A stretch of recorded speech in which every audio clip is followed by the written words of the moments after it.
So taking all of that into account, our next task was then to really think about, take all this negativity into account and think about how people are actually dealing with that. So we came up with this notion of thinking small.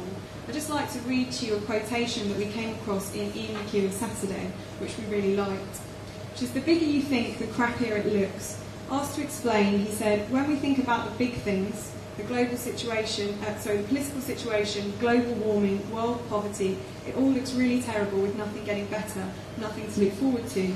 But when I think small, closer in, you know, a girl I just met or this song, then it looks great. So this is my motto, think small."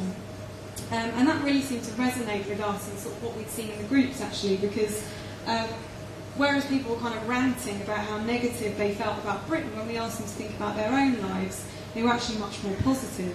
And then when we looked at that in the quantitative research, it was quite interesting because that was reflected as we'd seen in the groups. So asked to rate how positive they felt about the mood of Britain, only 9% of people felt positive.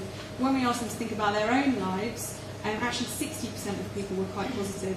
So we see there's this kind of interesting disconnect in terms of how people feel about Britain on a macro level and how they feel about their own mood and their kind of micro lives. So we have this sense that people are sort of disassociating themselves by thinking small.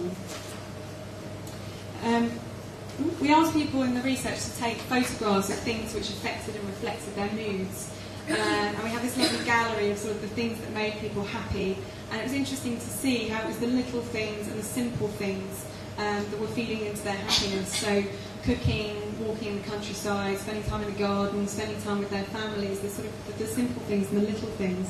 And I think it follows that if the world feels less positive at a macro level, then people retreat into the areas that feel safer and more optimistic, i.e. their friends, their family, and also the home.